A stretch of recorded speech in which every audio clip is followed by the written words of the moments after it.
Assalamualaikum warahmatullahi wabarakatuh. Sebelumnya perkenalkan terlebih dahulu, nama saya Halim Tersedia. Nah, saya dari kelas 5F Prodi Ilmu Pemerintahan. Di sini saya sedikit menjelaskan presentasi dengan materi administrasi perkantoran. Yang pertama itu dasar administrasi perkantoran. Yang kedua itu ada namanya organisasi pekerjaan kantor, dan yang ketiga itu ada namanya lingkungan fisik kantor. Nah, dari ketiga materi tersebut saya ambil dari kelompok 1, 3, dan 5. Baik, tentu saja kita lanjut saja ke materi pertama, yaitu dari kelompok 1, dasar administrasi perkantoran. Apa sih itu dasar administrasi perkantoran? Nah, kita lihat pengertian administrasi perkantoran itu merupakan konsep dasar administrasi perkantoran, yang dimana administrasi perkantoran adalah proses sistematis yang mengolah informasi dari sumber daya untuk meningkatkan efisiensi dan efektivitas suatu organisasi dalam mencapai tujuannya. Itu apa sih unsur dan fungsinya? Nah, kita lanjut nih. Nah, jadi unsur dan fungsi itu merupakan elemen penting dari administrasi perkantoran. Kita lihat dari pengorganisasian.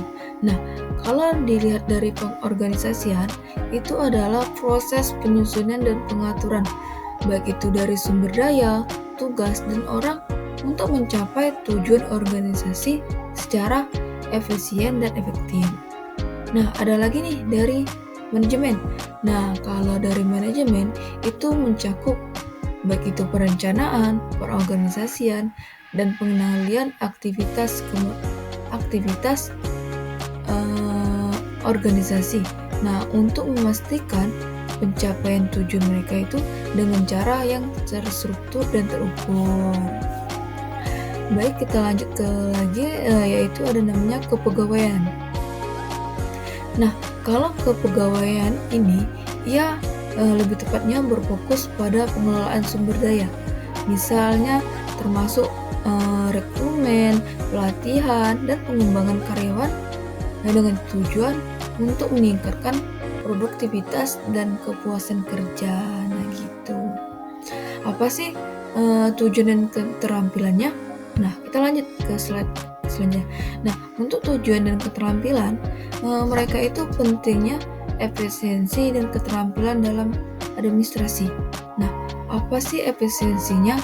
Nah, kalau efisiensi itu lebih tepatnya untuk meningkatkan efisiensi. Pertama itu dalam administrasi agar dapat menciptakan alur kerja yang lebih baik dan mengurangi waktu yang mana biasanya kan itu dihabiskan untuk tugas yang tidak produktif. Nah, gitu. Nah, selanjutnya itu ada namanya informasi yang tepat waktu. Nah, kalau di dalam informasi tepat waktu ini, mereka menyediakan informasi tepat waktu sangat penting untuk pengambilan keputusan yang efektif, dan juga untuk menjaga komunikasi yang lancar di antara semua anggota tim gitu. Nah, selanjutnya itu juga komunikasi. Kenapa dibilang komunikasi? Karena komunikasi itu merupakan keterampilan komunikasi yang baik, yang dimana memungkinkan interaksi yang lebih baik antar pegawai, mendukung kolaborasi yang efektif, dan menyelesaikan masalah yang lebih tepat. Oke, nah selanjutnya kita lanjut ke materi kedua, itu saya ambil dari kelompok 3 dengan judul organisasi pekerjaan kantor. Apa sih itu pekerjaan kantor? Nah, kita lanjut kita ke definisi organisasi, yang dimana kita dapat memahami tujuan dan struktur organisasi pekerjaan. Nah, kalau untuk organisasi itu sendiri, itu merupakan pekerjaan kantor adalah proses pengaturan sumber daya dan tugas untuk mencapai efisiensi. Nah, tujuannya itu untuk memfasilitasi kolaborasi dan mencapai hasil yang optimal. Nah, di dalam organisasi tentunya mereka memiliki tipe dan bentuk organisasi.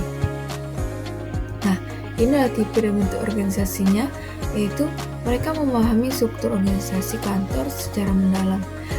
Lebih tepatnya ada yang namanya tipe formal dan informal, dan ada juga lini dan fungsional. Nah, lanjut kita bahas. Nah, kalau organisasi formal, mereka memiliki struktur yang terdefinisi dengan baik. Nah, sementara organisasi informal, mereka itu muncul dari interaksi sosial, baik antar pegawai dan dapat mendukung kolaborasi yang efektif. Lanjut kita mengetahui antara lini dan fungsional. Nah, kalau struktur lini, mereka fokusnya pada rantai komando, sedangkan struktur fungsional membagi tugas berdasarkan keahlian. Misal mereka ahlinya di bidang apa gitu. Nah, kemudian meningkatkan efisiensi dengan spesialisasi dalam tiap fungsi administrasi. Oke, lanjut ke asas pengorganisasian. Nah, dalam organisasi itu ada namanya asas pengorganisasian, yang dimana ada namanya sentralisasi dan desentralisasi dalam organisasi. Nah, kalau sentralisasi itu adalah proses di mana keputusan utama dibuat oleh tingkat atas dalam suatu organisasi, yang memungkinkan kontrol yang lebih kuat, tetapi ia dapat mengurangi responsivitas. Nah, apa sih desentralisasi itu? Nah, kalau desentralisasi itu dia memungkinkan pembagian keputusan kepada tingkat manajerial yang dimana itu lebih rendah. Kemudian juga meningkatkan fleksibilitas dan inovasi, tapi bisa menyebabkan kekacauan dalam kontrol dan arah gitu. Ada kelebihan dan kekurangannya.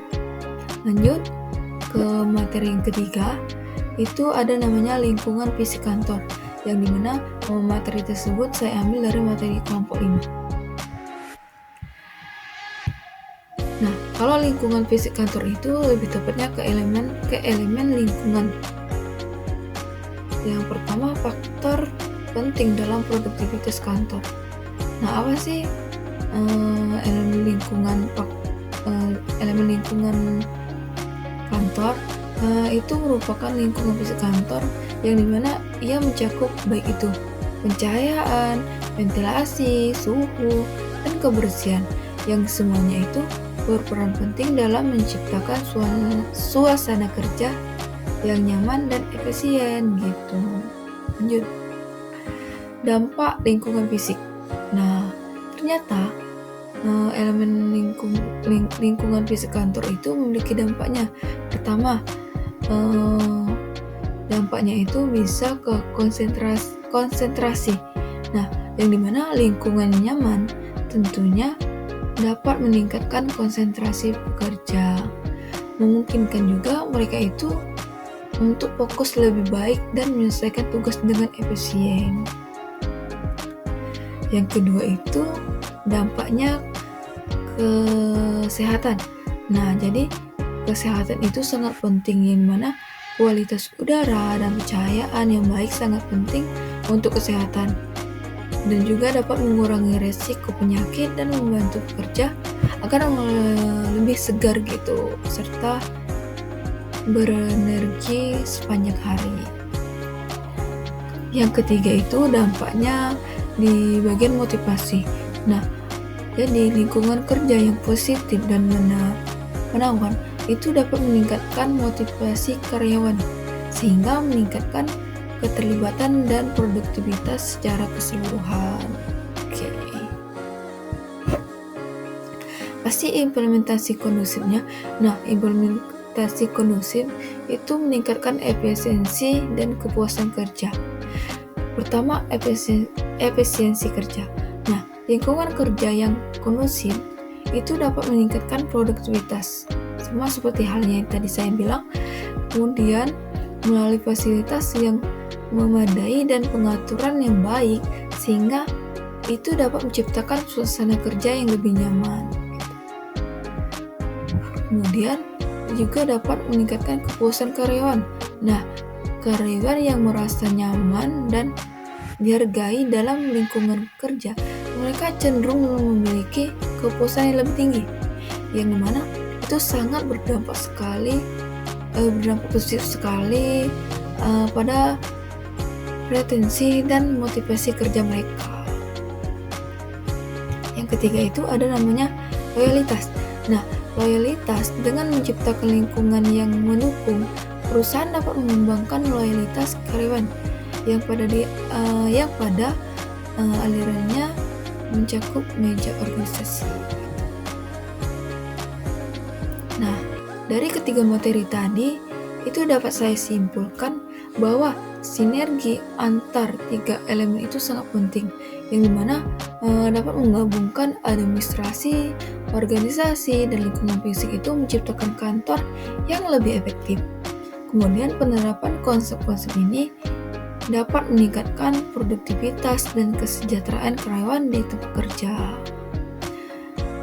Mungkin itu saja yang dapat saya sampaikan. Lebih dan kurang saya mohon maaf. Semoga penjelasan yang saya bilang itu bermanfaat bagi kita semua. Saya ucapkan terima kasih. Wassalamualaikum warahmatullahi wabarakatuh.